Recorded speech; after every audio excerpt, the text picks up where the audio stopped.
Hello बच्चा, तो कैसे हैं आप सब। उम्मीद करते हैं बहुत ही अच्छे होंगे, मजे कर रहे होंगे।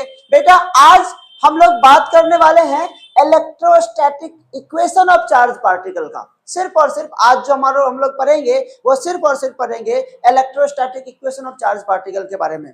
तो चलो बिना टाइम को गंवाए हम सीधा स्टार्ट करते हैं electrostatic equation of charge particle को। हमारा जो आज का टॉपिक है वो क्या है, वो है हमारा electrostatic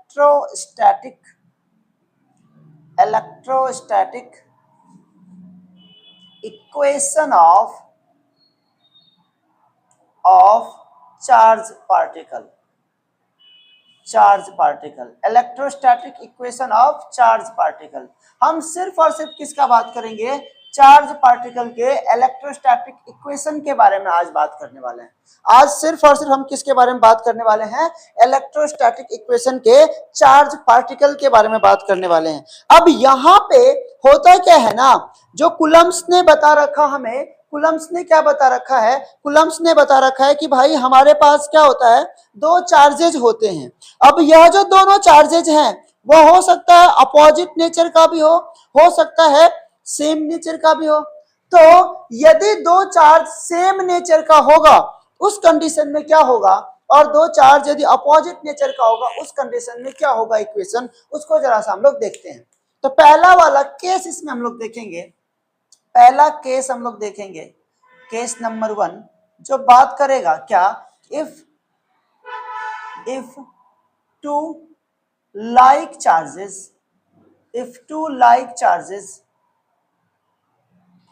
are separated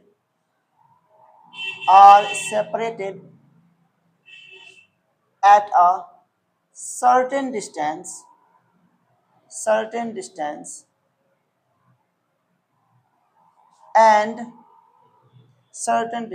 then third charge is always placed in between two charges and nearer to smaller charges। ठीक है, तो हम लोग क्या बात कर रहे हैं, हम लोग बात कर रहे हैं कि भाई यदि हमारे पास दो चार्ज है, एक चार्ज ये है दूसरा चार्ज ये है, इस दोनों के बीच सेपरेशन है कुछ सर्टेन डिस्टेंस का, और क्या कर रहे हैं, सर्टेन डिस्टेंस का सेपरेशन है, तो जो थर्ड चार्ज हम लोग यहाँ पे प्लेस्ड करेंगे वो कहाँ करेंगे, तो third charge can be placed in between the two charges, दोनों चार्जेस के बीच में प्लेस करेंगे, कहाँ पे, nearer to the smaller charges. ठीक है, अब इस बेसिस पे एक इक्वेशन तैयार करते हैं हम लोग। ठीक है, इस बेसिस पे एक इक्वेशन तैयार करते हैं। चलो लेट अस अज्यूम कि यहाँ पे हमारे पास एक चार्ज है Q1 और दूसरा चार्ज हमारे पास यहाँ पे है Q2। ठीक है, अब हमें नहीं पता भाई Q1 बड़ा या Q2 छोटा। ठीक है, चलो हम लोग क्या कर लेते हैं, मान लेते हैं Q1 हमारा पास छोटा है, मान लेते हैं इस दोनों के बीच सेपरेशन हमारा कितने का है, R का सेपरेशन है। थर्ड चार्ज को कहाँ रखूं, चलो मैं यहाँ पे थर्ड चार्ज Q को रख देता हूँ, थर्ड चार्ज Q को यहाँ पे रख देता हूँ, जो कि इस Q1 से x डिस्टेंस पे है, लेट अस अज्यूम, और इस Q2 से कितने डिस्टेंस पे, ये पूरा R है ये x है, तो ये क्या हो जाएगा R माइनस x के सेपरेशन पे। बोलो कोई दिक्कत यहाँ तक, कोई दिक्कत यहाँ तक, ठीक है कोई दिक्कत नहीं। अब क्या करो, इस x के लिए, x डिस्टेंस के लिए इस Q1 और Q का रिलेशन निकाल लेते हैं, फोर्स निकाल लेते हैं। इस R माइनस x डिस्टेंस के लिए इस Q और इस Q2 का एक रिलेशन निकाल लेते हैं, फोर्स निकाल लेते हैं। मतलब यहाँ पे मैं क्या लिख रहा हूं, मैं लिख रहा हूं फोर्स ड्यू टू x, क्या हो जाएगा बेटा, K Q1 Q upon x square. मैं यहीं पे लिख रहा हूं force due to R minus x, ये क्या हो जाएगा, ये हो जाएगा K Q Q2 upon R minus x का होल स्क्वायर। बोलो कोई परेशानी यहाँ तक कोई परेशानी। अब यहाँ पे जहां यहाँ पे मुझे इलेक्ट्रोस्टैटिक इक्वेशन लिखना है चार्ज पार्टिकल पे, जिस पॉइंट पे इलेक्ट्रोस्टैटिक इक्वेशन लिखना है उसको इक्विलिब्रियम लेटस एज्यूम करना पड़ेगा, वो इक्विलिब्रियम पॉइंट है। ये पॉइंट कैसा होगा?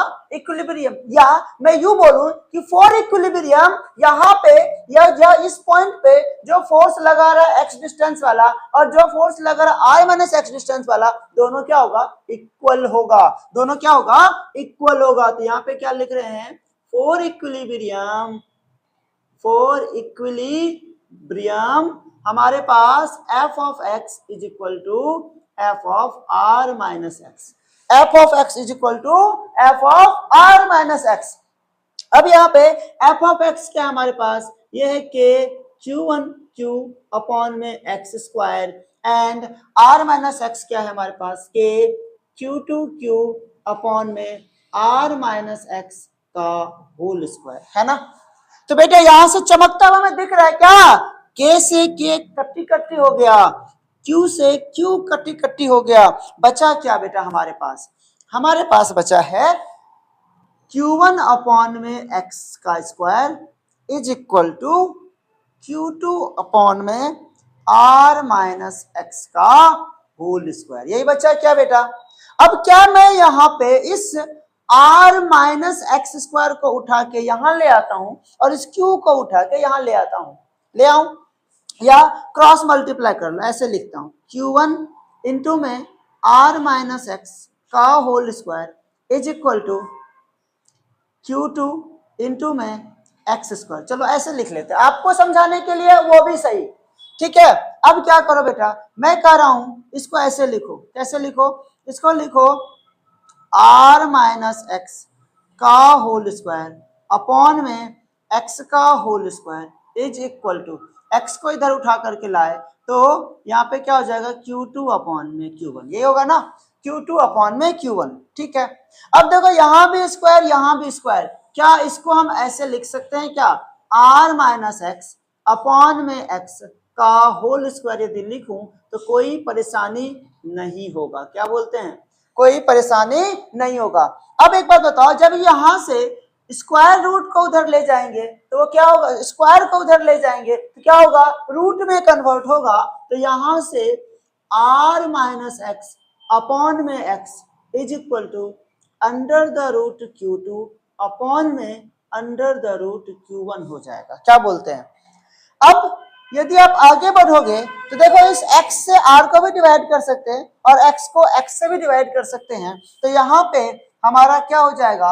r अपॉन में x माइनस का x अपॉन में x is equal to under the root q2 upon में अंडर द रूट q1। तो यहां से क्या हो जाएगा? r अपॉन में x माइनस का r अपॉन में x माइनस का 1 is equal to under the root q2 upon में अंडर द रूट q1, यही होगा। अब इस 1 को उठा के यदि मैं उधर ले करके जाऊं तो ये क्या हो जाएगा? r upon x is equal to under the root q2 upon में under the root q1 plus का 1। अब यहाँ पे यदि मैं इसको सॉल्व करूं, r upon x is equal to under the root q2 plus under the root q1 upon में अंडर द रूट q1 होगा। बोलो। अब बेटा यदि मैं यहाँ पे रेसिप्रोकल कर दूं, चूंकि मुझे x का वैल्यू निकालना है इसलिए मैं क्या कर रहा हूं? रेसिप्रोकल कर रहा हूं। यदि मैं यहाँ पे रेसिप्रोकल बोथ साइड कर दूं तो यहाँ पे क्या हो जाएगा? यहाँ पे हो जाएगा x अपॉन में r is equal to under the root q1 upon में under the root q1 plus का अंडर द रूट q2। बोलो यही होगा क्या? अब इस r को उठा कर उधर लेके चले जाओ, आपका x का वैल्यू आ गया क्या? क्या आया? x is equal to under the root q1 upon में under the root q1 plus under the root q2 into में r, इंटू में r। तो आपका जो रिलेशन निकला, जो x का वैल्यू निकला वो क्या है? x is equal to under the root q1 r upon में under the root q1 plus का अंडर द रूट q2। ये आया आपका x का वैल्यू, ये आया आपका x का वैल्यू, ठीक है। This is called equation of electrostatic equation of charge particle. ठीक है, तो ये कौन से केस में, जब लाइक चार्जेस होगा और दोनों क्या होगा, दोनों जो थर्ड चार्ज होगा वो कहां प्लेस्ड होगा, दोनों चार्ज के बीच में प्लेस्ड होगा। तो उस कंडीशन में हमारा इक्वेशन क्या आया, x is equal to under root q1 r upon under root q1 plus under root q2। Clear है। चलिए इसी में हम लोग एक दूसरा केस देखते हैं, क्या देखेंगे, इसी में हम दूसरा केस देखते हैं बेटा, जब अनलाइक चार्जेस होगा, जब अनलाइक चार्जेस होगा तो यहां पे सिर्फ हमें यह मिटाना है कि when two unlike charges, like के बदले क्या कर लो, तो अनलाइक कर लो। When two unlike charges are separated at a certain distance, then third charge is placed. Then third charge is placed. Then third charge is placed. Placed. Away from the. Yes, third charge is placed outside the two charges. अब in between नहीं होगा, outside होगा, outside the two charges and nearer to the smaller charges. ठीक है, अब देख लो, अब यहां पे मान लेते हैं, यहां पे हमारे पास ये Q1 है, ये हमारे पास Q2 है, दोनों के बीच सेपरेशन हमारा R का है। अब थर्ड चार्ज कहां रखोगे, तो मैंने थर्ड चार्ज को मान लेता हूं यहां पे रखा Q को। अब यहां से यहां तक का x डिस्टेंस है, ये पूरा R है, ये पूरा R है, ये x है, ये डिस्टेंस क्या हो जाएगा हमारा R प्लस x डिस्टेंस हो जाएगा यहां तक का, है ना। अब इसके लिए f ऑफ x ही होगा, ये क्या हो जाएगा, ये हो जाएगा k Q1 Q upon x square, और इसके लिए क्या हो जाएगा, और इसके लिए क्या हो जाएगा f of r plus x, ये क्या हो जाएगा हमारे पास k Q2 Q upon r plus x का होल स्क्वायर हो जाएगा। क्या बोलते हैं, अब यहां पे फॉर इक्विलिब्रियम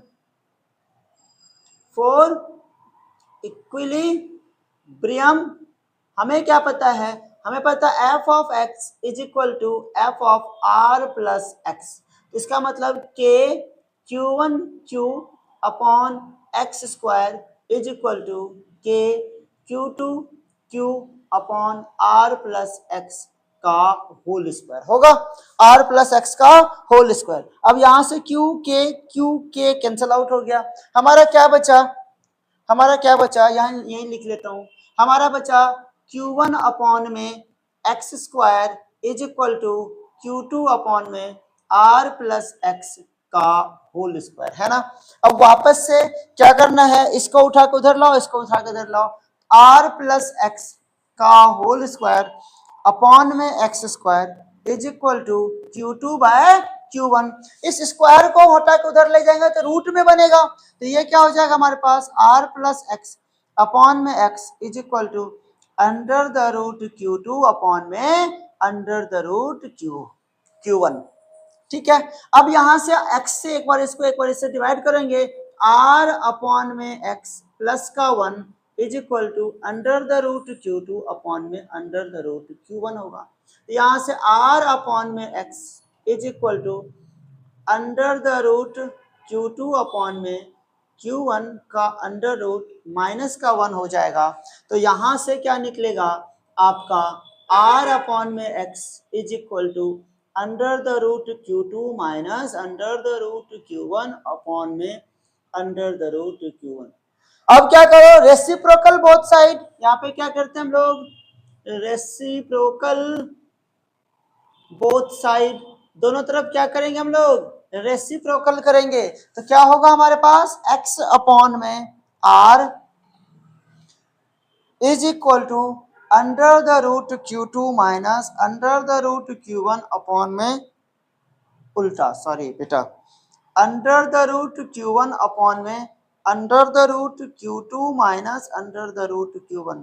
यहाँ से x का वैल्यू क्या निकला, under the root Q1 into R upon में under the root Q2 minus under the root Q1। ये क्या हो गया हमारा, ये हो गया हमारे पास क्या, इलेक्ट्रोस्टैटिक इक्वेशन का जब अनलाइक चार्जेस होगा। तो जब अनलाइक चार्जेस होगा तो ये वाला इक्वेशन, और लाइक चार्जेस होगा तो वो वाला इक्वेशन। अंतर क्या है, वहां पे प्लस था यहाँ पे माइनस है, ठीक है, वहां पे प्लस था यहाँ पे माइनस है। अब इससे रिलेटेड एक क्वेश्चन तो कम से कम करेंगे, ज्यादा नहीं करूंगा, एक क्वेश्चन से कम कराऊंगा आज, फिर आगे अपकमिंग वाले वीडियो में मैं और भी करा दूंगा, ठीक है। एक क्वेश्चन कम से कम करते हैं, ज्यादा नहीं, एक सवाल करते हैं, बहुत आसान है, एक सवाल करते हैं, देखते हैं किस तरीके का सवाल आता है। क्वेश्चन करेंगे एक ही करेंगे, लेकिन स्टैंडर्ड क्वेश्चन करेंगे, ठीक है, एक ही क्वेश्चन करेंगे लेकिन एक स्टैंडर्ड क्वेश्चन करेंगे। चलो देखो, अच्छा एक और कंडीशन देख लेना, नेचर ऑफ इक्विलिब्रियम क्या होगा, नेचर ऑफ इक्विलिब्रियम, ठीक है, नेचर ऑफ इक्विलिब्रियम, इस पे एक चीज देख लीजिएगा जल्दी से, दैट इज हमारा नेचर कैसा होता है इक्विलिब्रियम। तो नेचर ऑफ इक्विलिब्रियम, इक्विलिब्रियम का जब बात होगा तो उसमें ध्यान रखेंगे कि दो तरीके से बात करेंगे। एक बात होगा स्टेबल इक्विलिब्रियम का, स्टेबल इक्विलिब्रियम का। जब हम स्टेबल इक्विलिब्रियम के बारे में बात करेंगे तो इस कंडीशन में आपका इलेक्ट्रोस्टैटिक फोर्स जो होगा वो तो जीरो होगा, है ना, लेकिन जो हमारे पास पोटेंशियल एनर्जी होगा, यहाँ पे पोटेंशियल एनर्जी मिनिमम होना चाहिए। पोटेंशियल एनर्जी क्या होना चाहिए, potential energy must be minimum. तो यदि हमारे पास पोटेंशियल एनर्जी मिनिमम है और इलेक्ट्रोस्टैटिक फोर्स है जीरो है, उस कंडीशन में स्टेबल इक्विलिब्रियम होगा। और एक बात आता है किसका, अनस्टेबल इक्विलिब्रियम का, अनस्टेबल इक्विलिब्रियम का, इक्विलिब्रियम का। जब अनस्टेबल इक्विलिब्रियम का बात होगा उसमें भी क्या देखना हमें, उसमें भी हमें देखना है कि भाई इलेक्ट्रोस्टैटिक फोर्स तो यहाँ भी जीरो है, लेकिन जो पोटेंशियल एनर्जी है वो यहाँ पे क्या हो जाएगा, मैक्सिमम हो जाएगा, वो क्या हो जाएगा, मैक्सिमम हो जाएगा। इस पे जरूर ध्यान रखेंगे।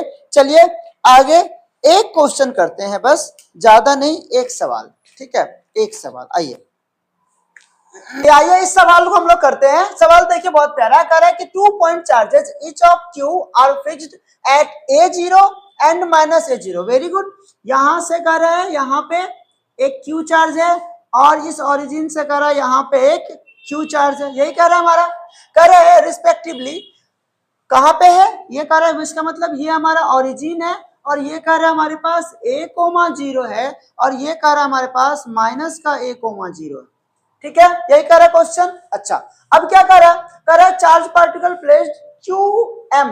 अब यहाँ पे ओरिजिन पे कह रहा है QM प्लेस्ड था, लेकिन is displaced up to x। यहाँ पे इस ओरिजिन पे जो Q चार्ज प्लेस्ड था वो डिस्प्लेस हो गया कहाँ पे, कहीं यहाँ पे आ गया है, यहाँ पे Q, M आ गया है, जो कि इस ओरिजिन से x डिस्टेंस पे है, जो कि इस ओरिजिन से कहां पे है, x डिस्टेंस पे है। सवाल यही कह रहा है कि if q is much less sorry x is much less than a then predict the type of motion. आपको टाइप ऑफ मोशन बताना। रे भाई जब चार्ज यहां से यहां डिस्प्लेस हो रहा है तो ये वाला क्या करेगा, ये वाला इधर की तरफ फोर्स लगाएगा, रिपल्सन रिस्टोरिंग फोर्स F1, और ये वाला किधर लगाएगा, F2 लगाएगा।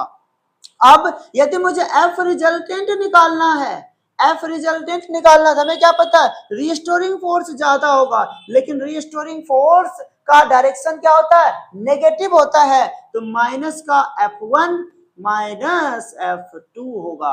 निकाल दीजिए आराम से। ये F2 का डिस्टेंस कितना देखो तो, और ये F1 का डिस्टेंस, तो यहाँ सॉरी इसको F1 मान लो, उल्टा लिखा गया, इसको F2 मान लो, ठीक है।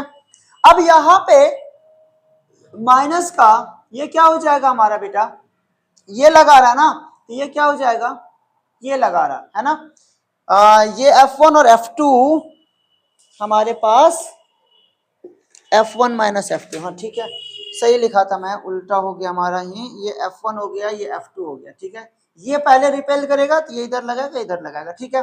F1 का डिस्टेंस, ये वाला फोर्स जो लगाएगा इस वाले डिस्टेंस पे, x डिस्टेंस है, तो ये पूरा a है, तो ये डिस्टेंस क्या होगा, a माइनस एक्स।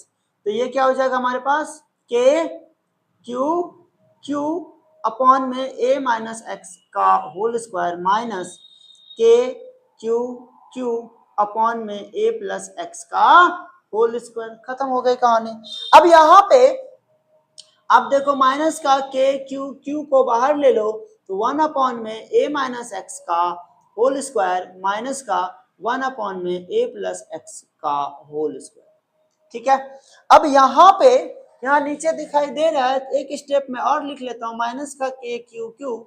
अब यहाँ पे a माइनस एक्स का होल स्क्वायर इंटू में a प्लस एक्स का होल स्क्वायर। तो ये क्या हो जाएगा हमारा, a प्लस एक्स का whole square minus a minus x का होल स्क्वायर, है ना।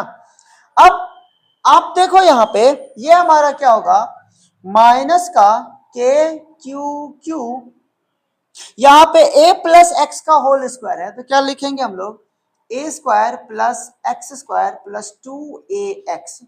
ठीक है, माइनस का डायरेक्ट कर दूं, a square plus minus x square and minus plus 2ax upon में। अब देखो यहाँ पे a स्क्वायर, तो इसको हम लोग ऐसे लिखे a माइनस एक्स इंटू में a plus x to the power 2, है ना, टू दी पावर 2। अब देखिए a से a कैंसिल, x से x कैंसिल, तो यहाँ पे क्या बचा, माइनस का क्यू अपॉन में, अब यहाँ देखो आप 4ax अपॉन में a square minus x square to the power क्या हो गया 2, है ना, टू दी पावर क्या हो गया 2। अब आप क्या देख पा रहे हैं यहाँ पे, जो आपका f का वैल्यू आया है, f रिजल्टेंट का वैल्यू आया, वो क्या आया, माइनस का, इसको ऐसे लिख लो, माइनस का 4k a अपॉन में a square minus x square to the power 2 into में x। तो यहाँ पे आ तो गया, f डायरेक्टली प्रोपोर्शनल किसका, x का है। तो ये सारा का सारा क्या हमारा कांस्टेंट ही तो है, ये सारा का सारा क्या हमारा कांस्टेंट ही तो है। तो यहाँ पे f resultant is directly proportional to x, किसमें होता है, f resultant is directly proportional to x होता है SHM में। इसका मतलब हमें क्या कर रहा है, predict the type of motion, कैसा मोशन है SHM है, कैसा मोशन है, तो मोशन कैसा है SHM है, सिंपल हार्मोनिक मोशन है। अब देखो क्लास 12 को 11 से कैसे जोड़ा क्वेश्चन में, है ना, सिंपल हार्मोनिक मोशन का क्वेश्चन था। ठीक है, सिंपल हार्मोनिक मोशन का। और क्या करा, टाइम पीरियड निकालने, क्या होता, 2 pi under the root m by restoring constant. तो ये क्या हमारा रीस्टोरिंग कांस्टेंट, तो डाल दीजिए, टाइम पीरियड का वैल्यू क्या होता है, 2 pi under the root m by restoring constant. Restoring constant आपको वैल्यू पता है रीस्टोरिंग कांस्टेंट का, तो पूरा का पूरा वैल्यू को क्या कर दीजिए, डाल दीजिए, माइनस का 4k। ठीक है, क्लियर हो गया। देखो तो किस तरह से सवाल को ऐड करता है, क्लियर है। चलिए, होप अच्छा लगा होगा वीडियो आप लोगों को, तो इसको लाइक कीजिए, कमेंट कीजिए और सब्सक्राइब भी करवाइए, खुद भी कीजिए और अपने दोस्तों को भी करवाइए। ठीक है, टिल देन बाय बाय।